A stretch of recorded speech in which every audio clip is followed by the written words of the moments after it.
Shut up and sit down.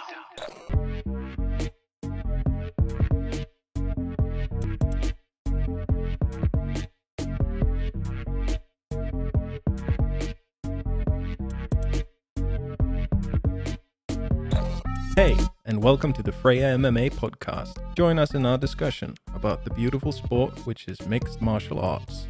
Hey guys, and welcome back to another episode of the Freja MMA podcast. I am Reza Pettersson, and today we're speaking to the Slimboy Moes Ahmadi. He has a fight coming up on September 25th at Zone Pro League against Navid Badi. And today we're speaking a bit about the fight and his philosophy on fighting. Of course, the great Persian philosophers has to add another name to the list of Moes English. We speak about his fearless attitude when it comes to MMA and life itself, as well as his hunger since the pandemic to step back into the cage. So here is my interview with the Slimboy Moes English. Hello Mo, how are you doing? I am doing great, man. Good to see you. Yeah, it's good to see you too. It's been a while. Yep. Around 1 year ago, I think I spoke to you last on the interview, but we'll get to that in a bit. So if you want to just introduce yourself to the people that may not know you, who you are, and what do you do? Well, I'm Moein. Everyone calls me Mo, aka Slimboy, aka I'm gonna submit you with shit you haven't seen before. And I'm a lightweight fighter from Sweden, training at Kraft. I can confidently say it's going to be one of Sweden's best clubs. And yeah, that's who I am. Yeah, that's a great introduction Easy. there. So yeah, as you said, you're an MMA fighter. I'm hoping everyone has seen your work. If not, you'll probably find everything on YouTube and that. So what kind of first bring you into mixed martial arts? Man, I was a football player back in the days when I came to Sweden. And when I came to Sweden, it's just the story was a bit weird. So I basically got in a scuffle with some guys who basically wanted to just bully me, you know what I mean? And just on the street. And I don't take shit from anyone. So they started pushing me. I pushed back basically. And the guy who was the bouncer, or not the bouncer, or just the guard around the area, they saw them attacking me and me fighting back, so they came and they arrested the other guys. And one of the guys just started talking to me randomly, and they were like I see him, and there were like 3-4 guys, and you were alone. You still did some stuff. So, are you a fighter? I was like, no, I don't know shit about fighting. And he was like, well, shit, let us teach you. Come to our club. I was like, oh, fuck, let's do it. And that's how I got into it. And I started just as a grappler. I did not have any plans to become an MMA fighter. Nothing. And it just came along. Once you start banging, it's hard to stop, man. It's a passion. It's a passion. Yeah, I mean, a lot of people's MMA stories do come from some form of self-defense, either from them getting into a fight or them getting bullied or something like that. So that sounds quite interesting. Just to clarify, this guy that spoke to you at the end, was it one of the guards, or was it one of the people that was starting trouble? No, it was. It was. Oh, one okay, of the guards. okay. It was one of the guards. Not that'd be funny. Yeah, and then now we're friends, kind of thing. That would be hilarious. Yeah, right. That'd be the biggest respect story. Yeah. So, like we said at the start, your last fight, which was around a year ago at Fight Club Rush, was against Elvin Huxer, is that correct? Yes, sir. Yeah, and then we saw that beautiful submission. I have it written as a modified omoplata, but you call it the Mo, which I guess you can kind of take the letters from that and make it into that. So just kind of explain to people about this. See, it's like I mean, the entry of the submission was definitely omoplata. I did put my leg behind his neck just to control him, but that's what I like to do when I have someone in my guard, because pretty face. I don't want to get punched in the face. So when they have the chance to punch me, I want to lock him up, and that's what I do best. So I want to lock him up. So the entry definitely omoplata, but the choke itself was a new version of buggy choke. The buggy choke, you usually do it when someone's on your side. You put the arm around the neck and get the leg. So I did the same thing, but from guard, which I personally have never seen anyone do before. So yeah, Mo hold it is. The Mo hold, yeah. There should definitely be called that. Everyone watching, if you do it, you know who to thank now.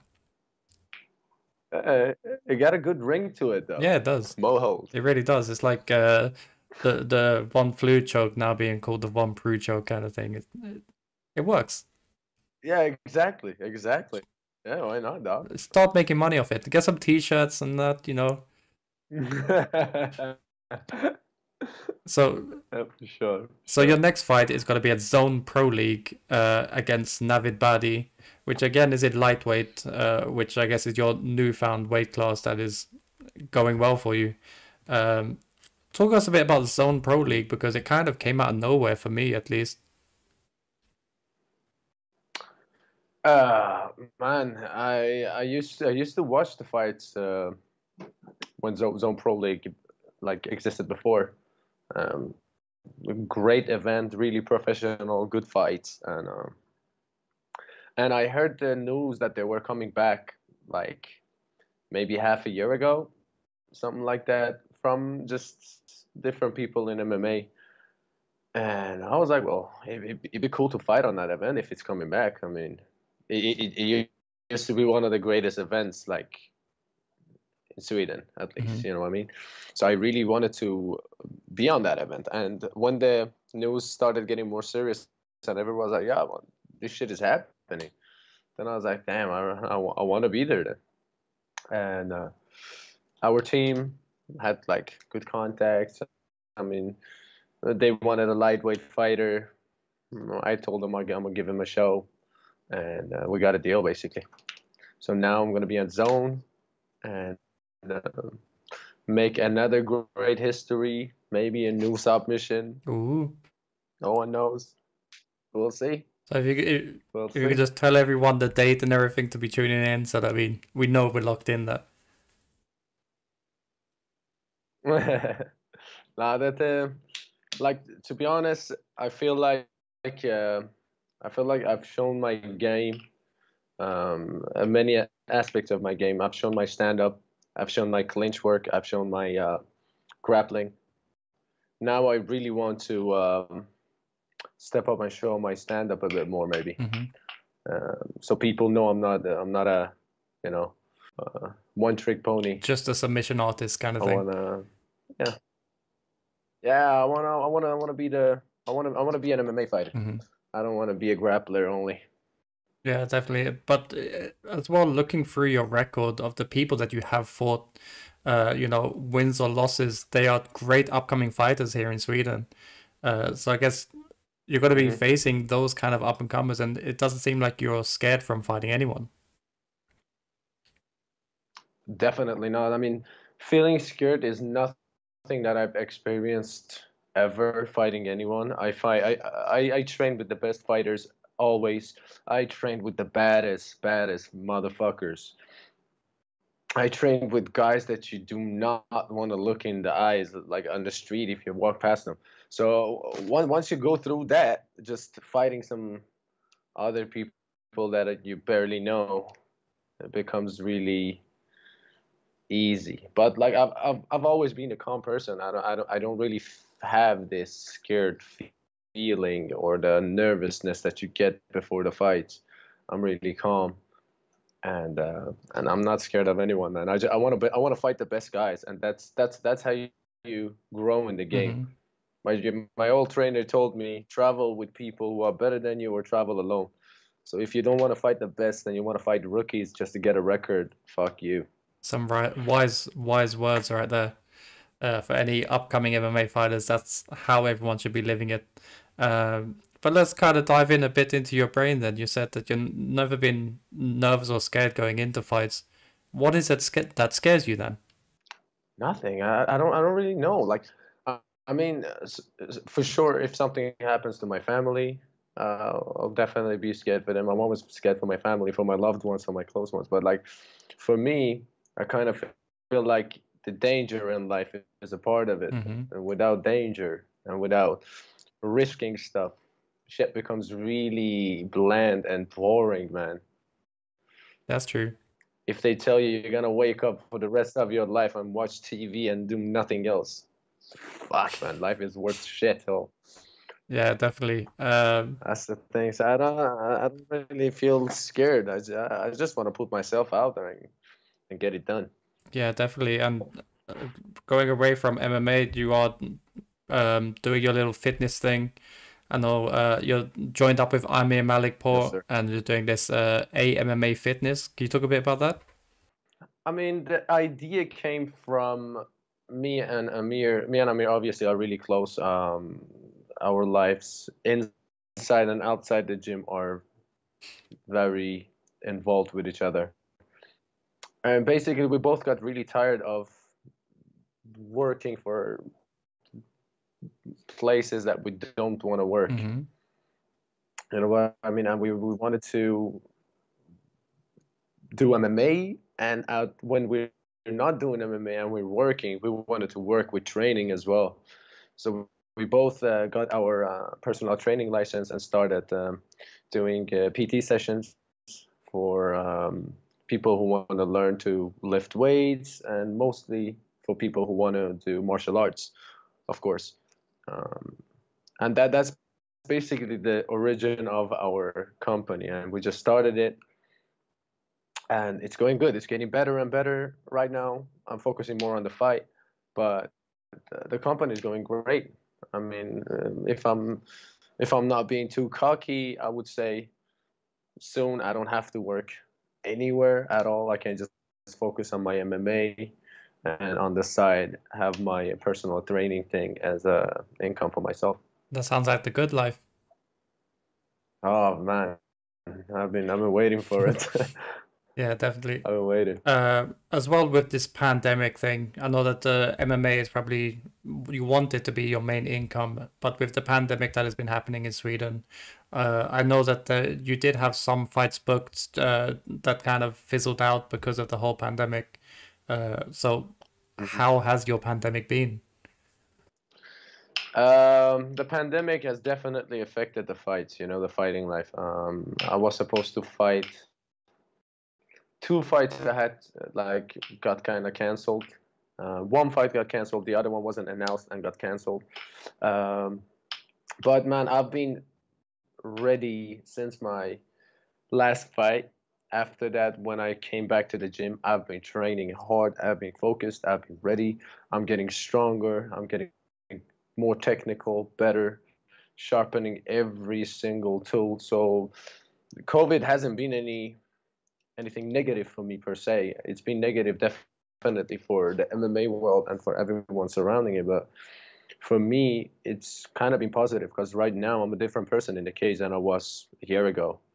I feel very different both mentally and physically, because and I will definitely show that 25th of September. Would you say that this long time away from inside the cage has made you more hungry to not only get a win but also show the best that you have? 100%. 100%. I am so ready. Every day that I wake up, I'm like, oh, my fight's so close. Then I realize, oh shit, it's like 2 months away. Mm-hmm. I've been like that for weeks right now, and I'm itching to get in there and just, do what I do best, do what I love, and make my friends and family proud.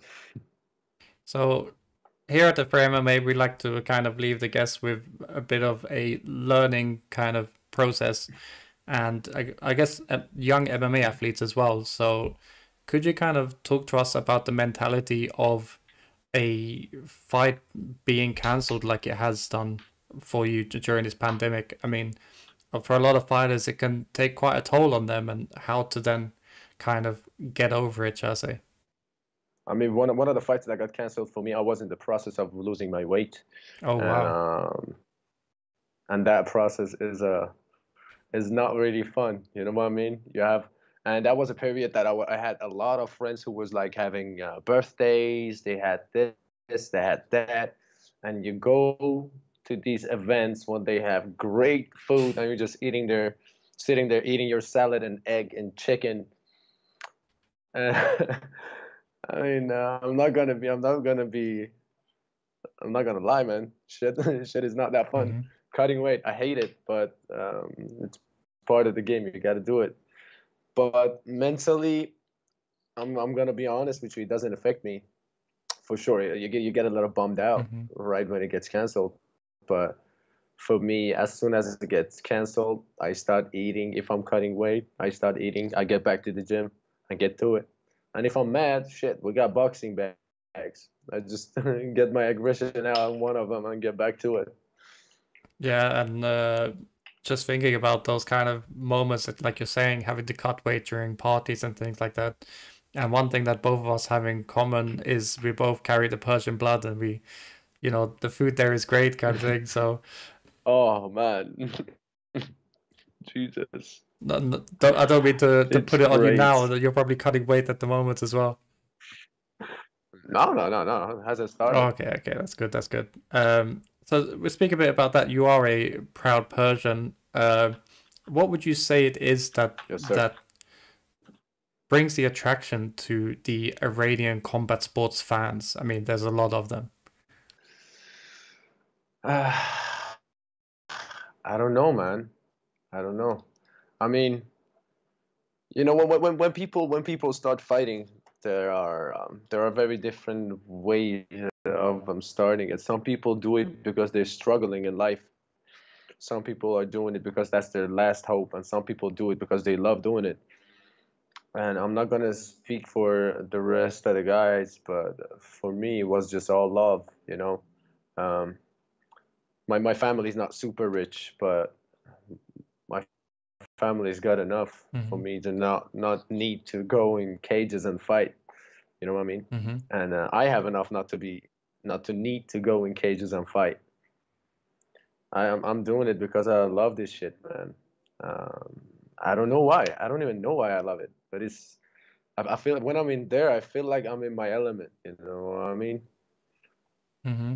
Yeah. So I really hope for most of the guys doing this, it's the same because as I said to people before, if you don't like this game, if you're not passionate about it, it sucks. Mm-hmm. It sucks, man. But if you're passionate about it, every single moment is fucking great.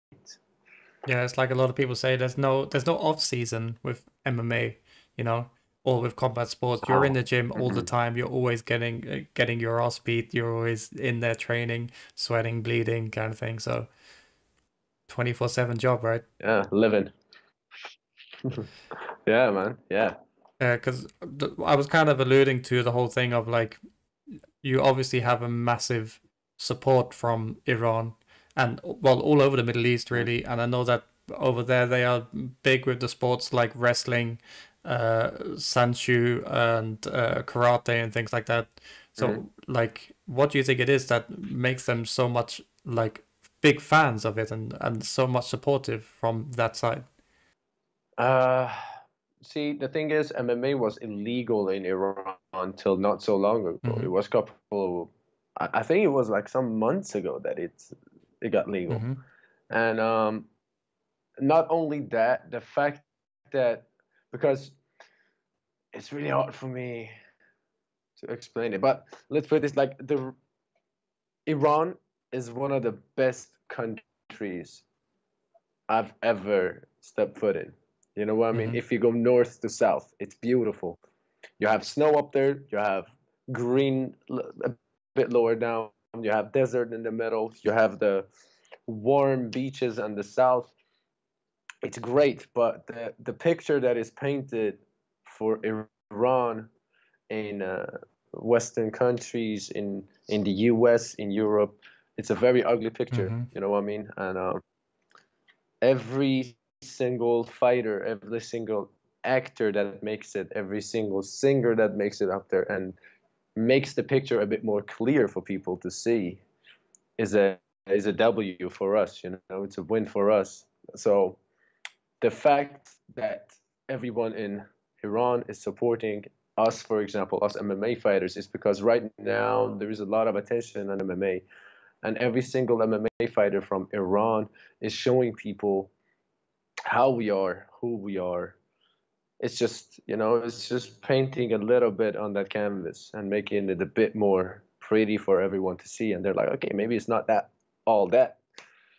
So, because I know some people are scared of going to Iran even for like tourism, and I find it crazy. Mm-hmm. Every time we saw a tourist back in the days when I used to live in Iran, we would be like super nice to them, extra nice to them, because just how we are.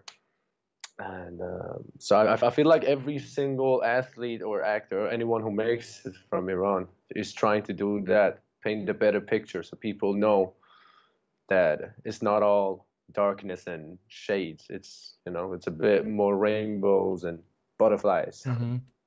Yeah, so I just had to sit back and And smile about that because, you know, I've been saying that for years to people about Iran. That is like, you know, some people might watch this and be like, "Wait, did he say snow?" Like kind of thing. It's like Iran is much more than that one spot that the BBC broadcasts from, kind of thing. It's so much more. There's so much more culture and everything. It's crazy sometimes to think like that.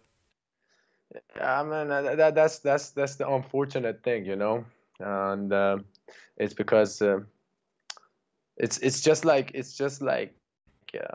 I don't know how to say it, but like you only see what they show you, and you only believe what you've seen, Mm-hmm.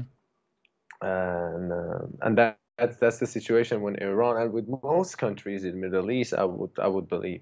But I'm a proud Persian. I want to show everyone how my country is, and if anyone wants to go to Iran and wants to hit me up, I would definitely tell all my boys back home to take care of them, show them good time. You know what I mean?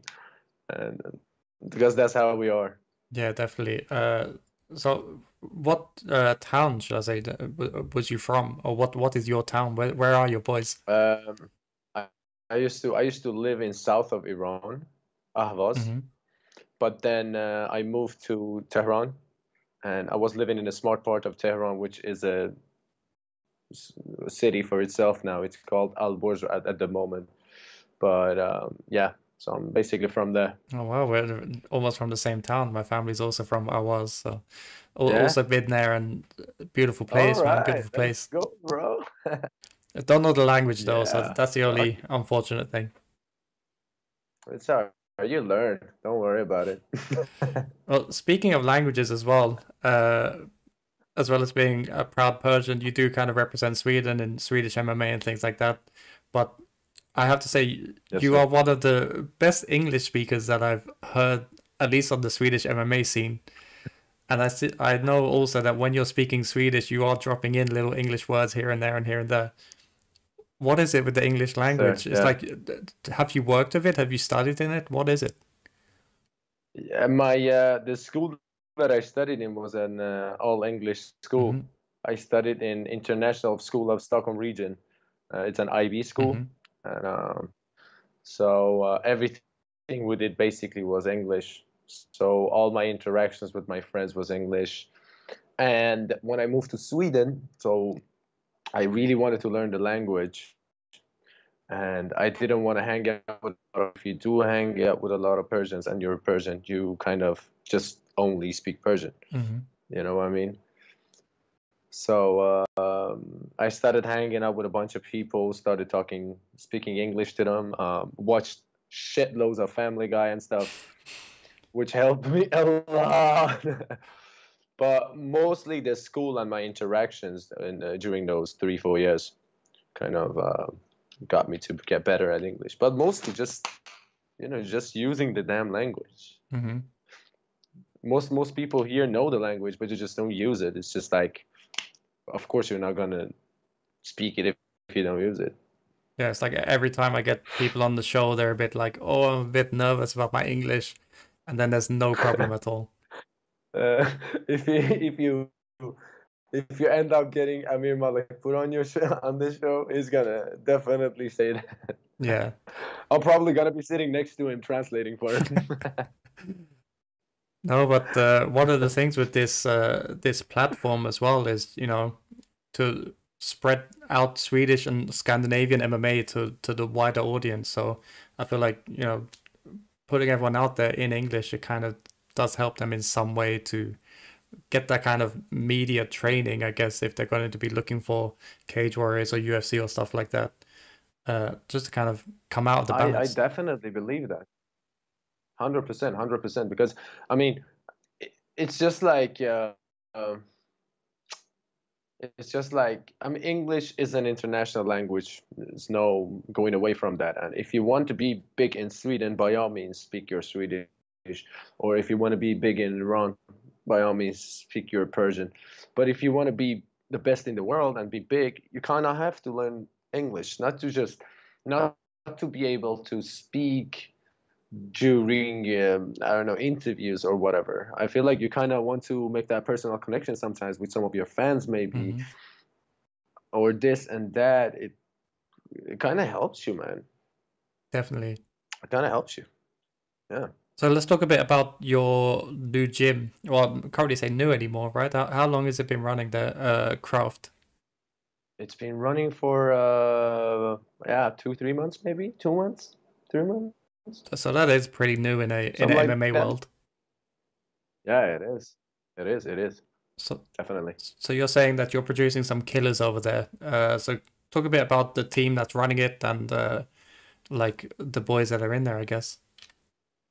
I mean, our head coach, we got Nico Musoke. No introduction needed. UFC veteran.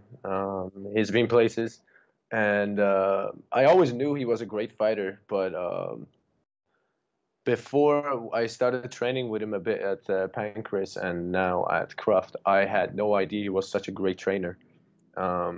He has such a great way of teaching what he knows to us, and I received that really well. And I'm telling you, man, if not 120%, my skills have gotten better 100% since the last time I've been in a cage and training with people.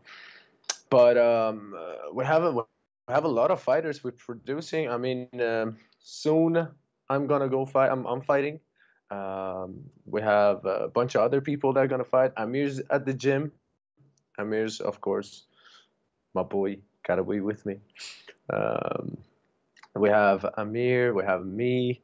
We have who do we have? Now I'm losing I see that everyone in my Mr. Roos head. has been there quite We a have few Johnny times. Toma. Yeah, Robin comes and trains with us every now and then. So that's been a great addition to the team as well. Robin comes, Max comes sometimes. We have Rostem Akman showing up and training with us. Yeah, man, we have a bunch of killers at that place, man. So I'm telling you, we're gonna put Craft on the map, because it's a great gym, great trainers, and yeah, don't miss us. So you've already explained your hunger to get back into the cage. Could you tell the people to expect on your fight at Zone Pro League? Expect nothing but you think you're gonna expect. I mean, I'm a tall, big dude who's fighting and lightweight, and you're gonna see what you're gonna see. I'm gonna overpower every single person who steps in there. I don't think anyone in lightweight can catch me in grappling. I don't think. I seriously believe no one in lightweight can knock me out. I can take a beating as well as I can give one. I don't like giving up. and I'm fucking creative, man. I'm creative. You don't see shit coming the usual way you see shit coming. Mm-hmm. I hit you with some Mr. Miyagi shit. Yeah, But don't give too much away now. Don't give too much away. No, never. So I'm just cooking it for him. So what would you say your creativity comes from? Is it completely inside of MMA or is it outside as well?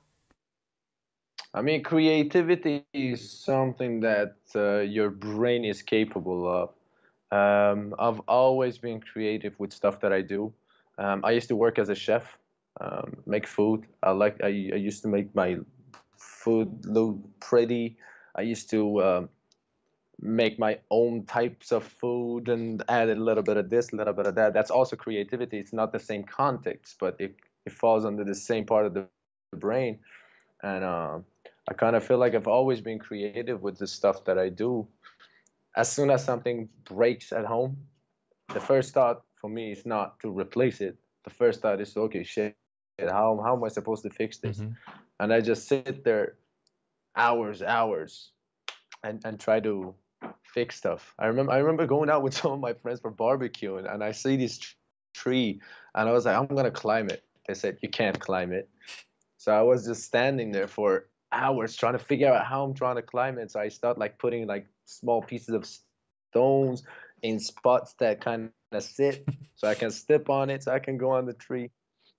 So I kind of feel like those type of activities and doing stuff that are creative kind of make you think creative in fighting as well. So I'm always trying to mix up some things that are very simple, but put them together in a weird way so it becomes something like new, or not really new. It becomes a combo that doesn't make sense, Mm-hmm. but Complex. you get hit with it. Yeah, exactly. Mm-hmm. So I like doing shit like that. And it seems to be a bit of a running pattern throughout this podcast that you've been talking a lot about food. It's like, I want to party with you after the fight, definitely. I'm telling you, man. My food is A+.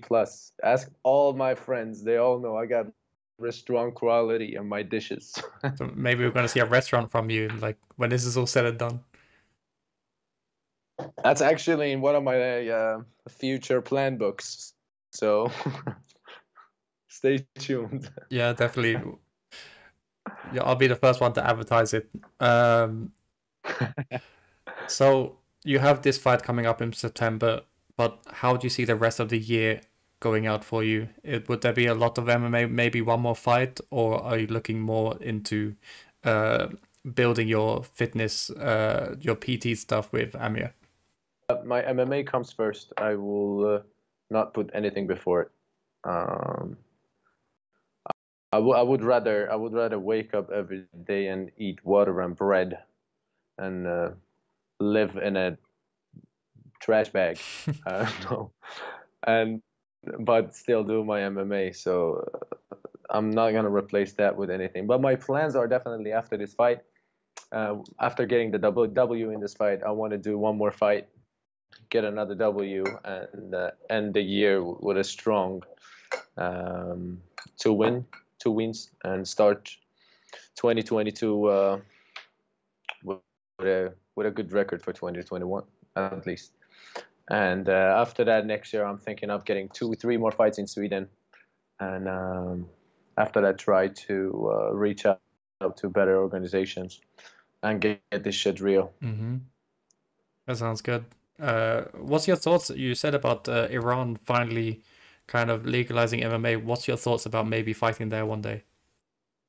100% man. 100%. Having all my boys over there, having my family over there watching me fight. God, that's a dream come true. I would definitely do that. 100%. So 100%. any promoters that's watching this show, you know who to hit up then. Defo. All right.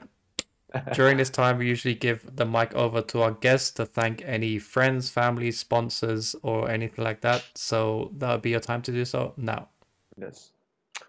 I want to thank Nico and the crew from Craft for making this shit, a reality.